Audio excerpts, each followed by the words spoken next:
welcome to the Narrowing Path, Walking the Spiritual Walk.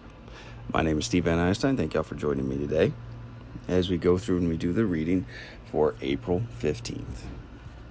I'm really excited about it to see just where we're going. We're halfway through April and really enjoying it. I'm outside being able to record this one today. It's beautiful out, so if you hear a wind chime, if you hear some things in the background, please forgive me, but I had to go out and just be a part of the day, enjoy the good weather that has been brought around. So we'll go ahead and read April 15th today. It'll be fresh to you and fresh to me, meaning this, you'll get my genuine response, reactions, observations, and what I relate to about the reading.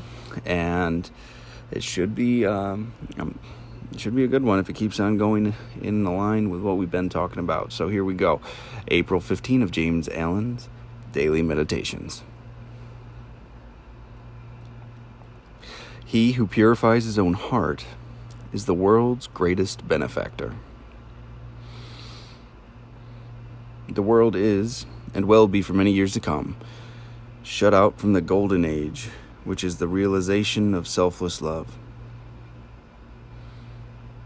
You, if you are willing, may enter it now, by rising above your selfish self. If you will pass from prejudiced hatred and condemnation to gentle and forgiving love. Where hatred, dislike, and condemnation are, selfless love does not abide. It resides only in the heart that has ceased from all condemnation.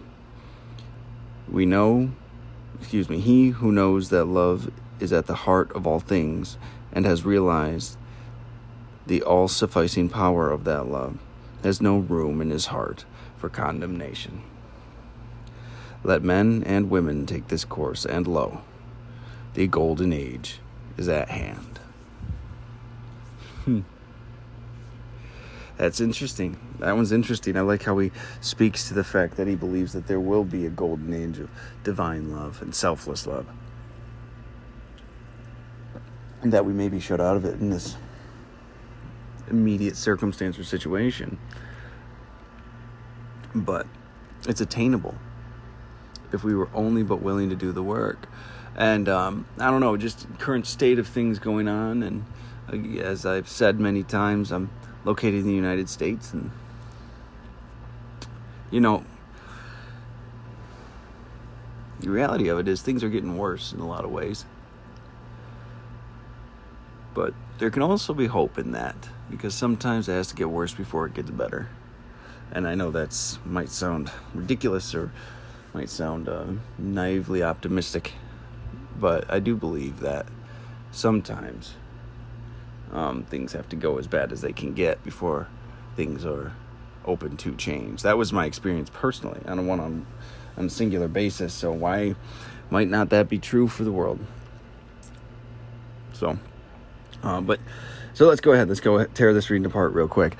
And I really, really enjoy the ideas that go along with it, to be honest with you. So he opens with, he who purifies his own heart is the world's greatest benefactor. We get to participate in the world more fully and freely. For those of us who are walking this path, this spiritual path, and trying to purify it and have that love in our hearts, the whole world is available to us. When you have fear in your body, and when you have fear in your mind that's driving you, you cut yourself off from so much, unfortunately.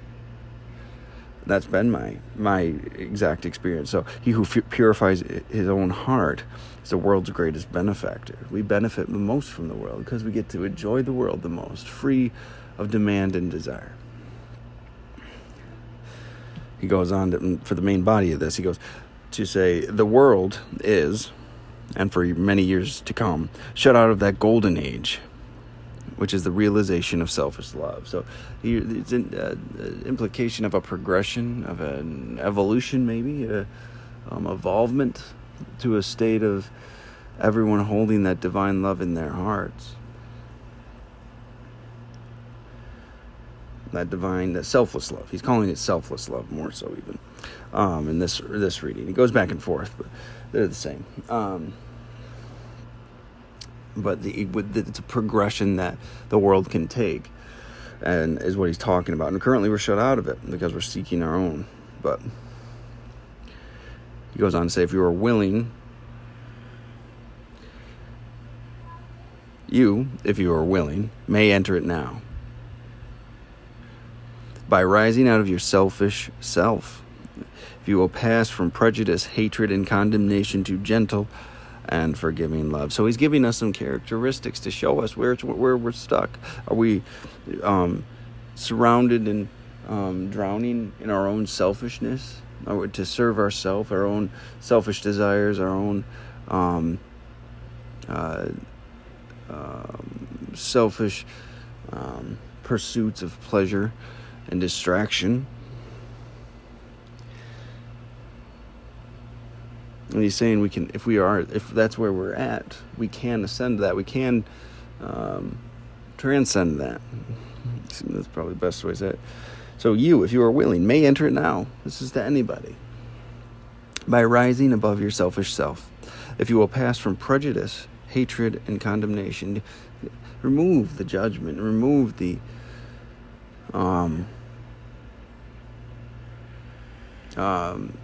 condemnation, the desire to put yourself above another, right? Because that's where we're at. That's what we do with judgment and condemnation. We put ourselves above the person we are judging. So if we remove ourselves from that, right, and we push ourselves more to gentle and forgiving love and allowance of people to be exactly who they are in the immediate moment, it's a pretty amazing thing. There's love and there's joy and there's so much that goes along with having these opportunities available to us to transcend these things, and the freedom of letting those things go, that prejudice, that hatred, and that condemnation. There's so much freedom there. He goes on to say, where hatred, dislike, and condemnation, where those are, selfless love does not abide. You cannot have love in your heart if you have that fear and that judgment there. You cannot practice them both at the same time. It's not possible. I didn't quite understand that for a long time because I thought I was taking loving actions for other people, but the actual intention in my heart was still self-serving. Right? So why I was doing it? Because I wanted to look like a good person, because I wanted to get something from that individual, whether it was approval or recognition. I was doing it for selfish and self-centered reasons instead of out of genuine love, selfless love. It resides only in the heart that has ceased from all condemnation. Selfless love is only in the heart that ceases from all condemnation. All of it. That's not a caveat. That's not a potential, that has to stop for love to be there. Because you have to love someone in their entirety. And we've talked about previously coming to an understanding of an individual, or compassion for another, and letting them be exactly where they are and that have their own path to walk.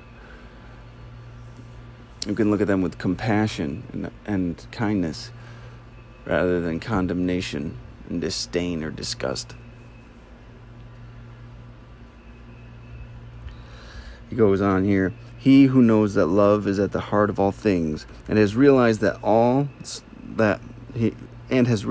all-sufficing power of that love has no room in his heart for condemnation. So as soon as you remove that condemnation and you let love in to fill you,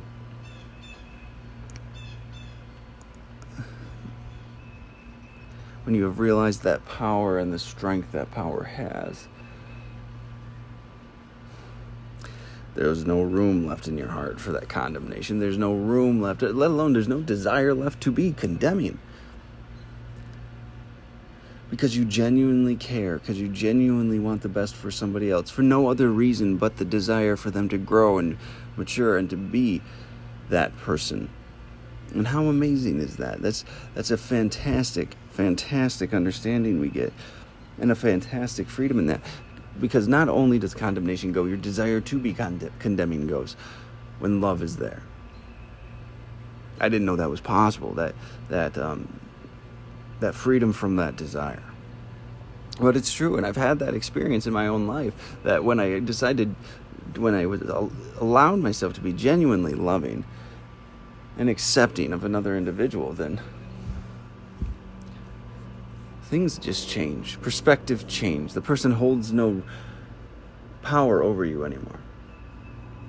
And that's a pretty amazing gift.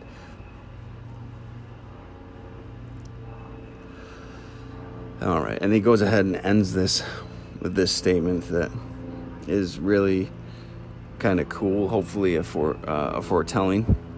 Let men and women take this course, and lo, the golden age is at hand. The golden age is the age of love, true love, absolute love for another human being, and a desire to be cooperative and constructive with one another, to help each other grow and be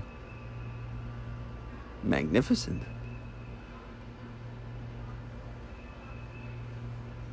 To serve the greatest good that you possibly could, and do it for no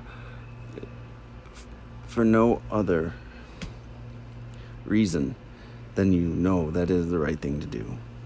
And that's a pretty amazing place to be. So, well, there we go. That's it for April 15th reading today. Rather short one, but fantastic nonetheless. One I believe wholeheartedly in, one I believe can happen, and one I believe that might be closer, or at least we're taking steps closer today towards this. So I really appreciate everyone that jumped on with me today. I hope y'all's days are as beautiful as mine is, and you go out and you enjoy a little bit of what we're blessed to be able to experience. So thank y'all for joining me, and I look forward to tomorrow. Until next time, thanks.